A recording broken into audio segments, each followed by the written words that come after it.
छत्तीसगढ़ में जैसा कि हम सब जानते ही हैं कि नगरीय निकाय और त्रिस्तरीय पंचायत चुनाव एक साथ हो रहे हैं और इन चुनावों में बीजेपी और कांग्रेस दोनों ही दलों के कई बड़े नेताओं के रिश्तेदार मैदान में हैं। इन चुनावों में परिवारवाद का असर स्पष्ट रूप से देखने को मिल रहा है, जहां मुख्यमंत्री के समधी से लेकर मंत्रियों के भाई बहू, बेटियां, बेटे और अन्य रिश्तेदार चुनावी समर में कूद चुके हैं।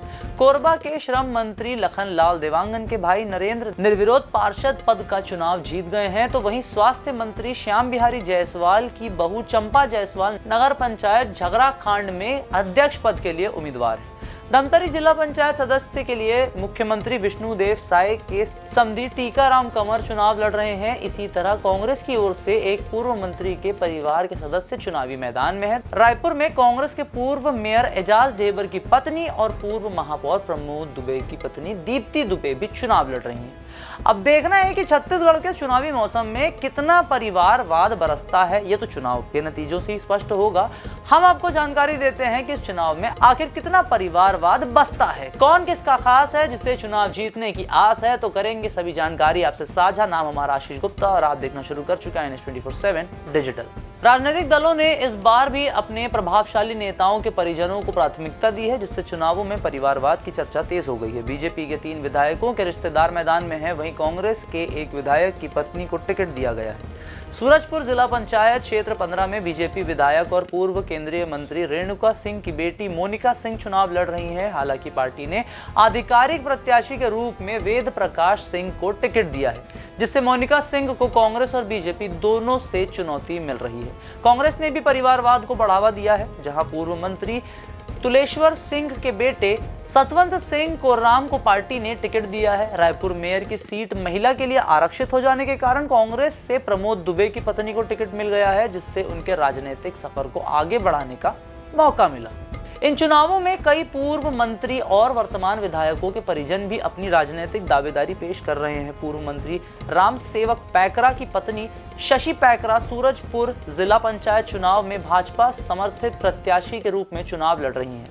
सूरजपुर जिला पंचायत चुनाव में भाजपा समर्थित प्रत्याशी के रूप में चुनाव लड़ रही हैं। इसके अलावा उनके बेटे लवकेश पैकरा भी जिला पंचायत क्षेत्र 10 से उम्मीदवार हैं। हालांकि बीजेपी ने इस क्षेत्र में किसी को आधिकारिक समर्थन नहीं दिया है। वहीं इस बार कृषि मंत्री रामविचार नेताम का परिवार चुनावी मैदान से बाहर है।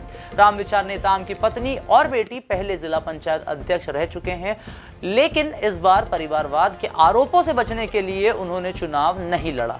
कोरबा जिला में भी परिवारवाद की झलक देखने को मिल रही है, जहां पूर्व गृह मंत्री ननकीराम कंवर की बहू निर्मला कंवर भाजपा प्रत्याशी के रूप में खड़ी, जबकि पिछले कार्यकाल में उनके बेटे संदीप कंवर जिला पंचायत सदस्य रह चुके हैं। नगरीय निकाय और पंचायत चुनावों में कई दिग्गज नेताओं के रिश्तेदारों की उपस्थिति ने कई सीटों पर दिलचस्प मुकाबले खड़े कर दिए हैं। शिरमिरी नगर निगम में कांग्रेस के विनय जायसवाल चुनावी मैदान में है, जबकि उनकी पत्नी कंचन जायसवाल पूर्व में महापौर रह चुकी हैं। वहीं भरतपुर सोनहत विधानसभा से पूर्व विधायक गुलाब कमरों की बहन भी जिला पंचायत चुनाव लड़ रही हैं। कांग्रेस में भाजपा विधायक आशाराम नेताम और पत्नी सुरेखा नेताम जिला पंचायत चुनाव लड़ रही हैं, जबकि कोंडागांव विधायक लता उसेंडी की बहन किरण नरेटी ने भी नामांकन दाखिल किया है। सूरजपुर जिला में भाजपा नेता और पूर्व विधायक रविशंकर त्रिपाठी के बेटे राहुल त्रिपाठी पार्षद पद के लिए चुनाव लड़ रहे हैं, जबकि उनकी मां पहले ही विधायक रह चुकी है।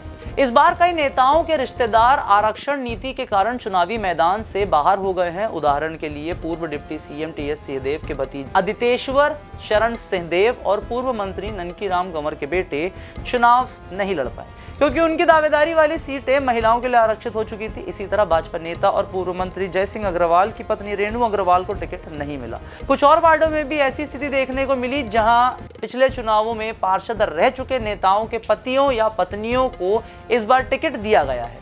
इससे स्पष्ट है कि आरक्षण नीति ने कुछ नेताओं के परिवारवाद को प्रभावित किया, लेकिन फिर भी बड़े नेताओं के परिजन बड़ी संख्या में चुनावी मैदान में मौजूद नजर आते हैं। तो इस बार छत्तीसगढ़ के नगर निकाय चुनाव और त्रिस्तरीय चुनाव, कुल मिला के इन सभी चुनावों में भरसक मात्रा में आपको परिवारवाद देखने को मिल सकता है। आने वाले समय में देखा जाएगा कि इस परिवार के नतीजे जनता के लिए कितने कारगर साबित होते हैं।